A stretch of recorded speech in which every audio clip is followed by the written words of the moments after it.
Tell me about pi, course 3. Pi. I like pi. I know some of you don't, but you know, pi is always good stuff. But today we're talking about pi. Let's talk a little Greek. Let's learn a little bit of Greek. Okay, one word.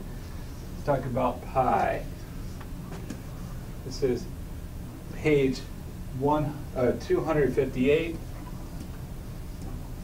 This is lesson 39. And we're talking about circumference of a circle. All right, circumference of a circle. Here's my circle, not very good. There's a circle. Let's remind ourselves of some basics of a circle. That in the center,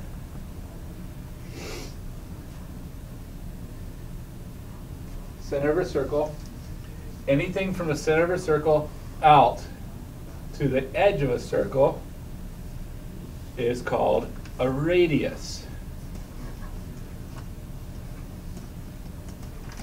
I drew 4 radius lines on there. So plural for that is radii. It's always a fun way to spell when you get the double I's. It's always fun to do that. But notice with the radii that I drew that 2 of them connect. And when they go all the way through the center of a circle, edge to edge, then we're talking about a diameter. Through the circle, edge to edge. What we can learn from that, though, is there's a relationship between the distance around a circle and the diameter in radius of a circle. And the term for the distance around the circle is called circumference. He was, as you should know, Circumference was the oldest knight, or the roundest knight at the King Arthur's Round Table. Not only was he the roundest, but he was the heaviest knight.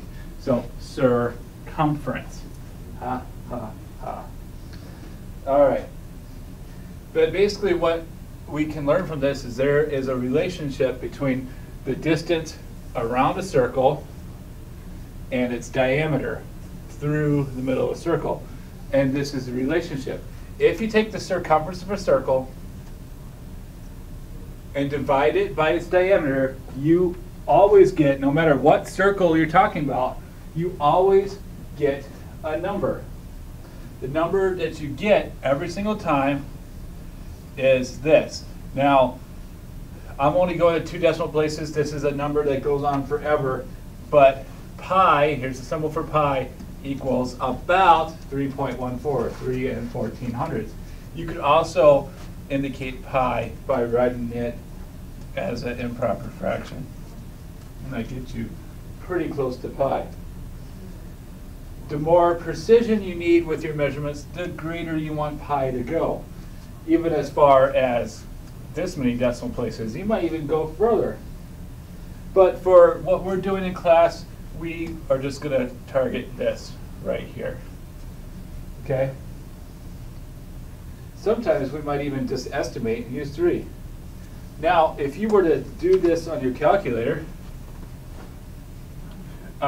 if you were to write the value of pi on your calculator, you might get a number that looks like this.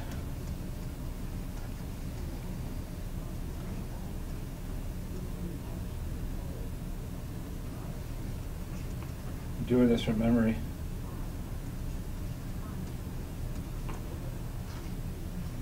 Pretty big number. Well, pi goes on forever. Doesn't repeat.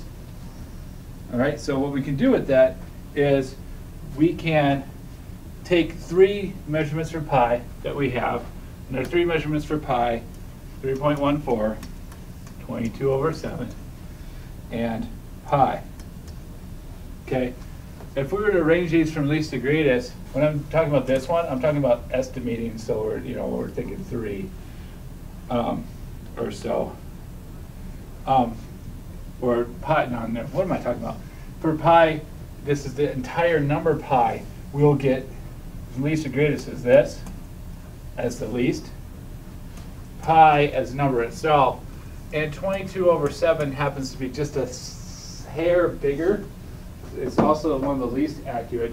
So finding a circumference of a circle using 3.14 is less accurate than you'll get to a circumference that's a little bit smaller. This will get to a circumference that's a little bit bigger. And the more precision you do pi, the closer you're going to get to the right answer. So what this means for you is the circumference of a circle. There's two formulas we can use depending on what we're trying to do.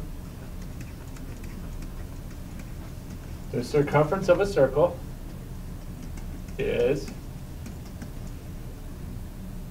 C equals pi times the diameter. Or C equals 2 pi r. 2 pi r is because the diameter is 2 radii, so 2 pi r. So keep that in mind as well. So if you were told that the diameter of a wheel was 35 inches, so from here to here was 35 inches, what is the circumference of the wheel? And let's use 22/7 for that. Okay? So pi times the diameter. 22/7 times 35 inches over 1.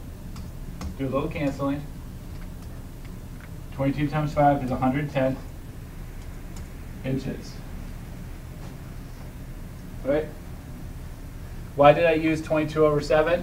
Well, let me cancel, so it's a little bit easier to do that. Now, look at example 2 on page 259. It says the fan belt on Fernando's car wraps around 2 circular pulleys. One pulley has a diameter of 8 centimeters. The other has a diameter of 12 centimeters. What is the ratio of the pulley's circumferences? Well, one's 8 pi, the other one's over 12 pi, right? What's the ratio? 8 to 12, which reduces to 2/3. Okay? Now, they didn't tell us how to indicate this. This is the small to large. But if it's indicating large to small, it would be 3/2.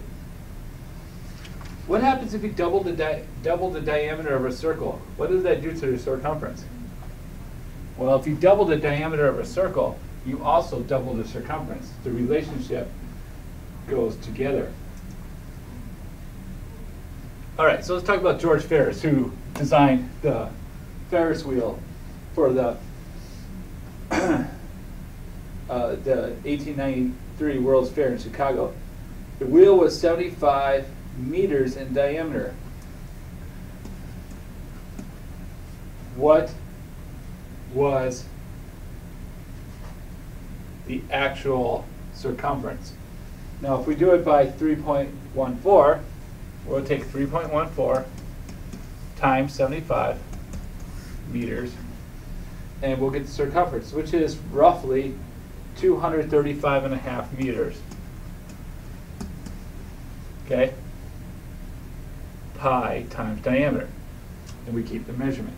So go ahead, try practice A through K, page 260. Nice work.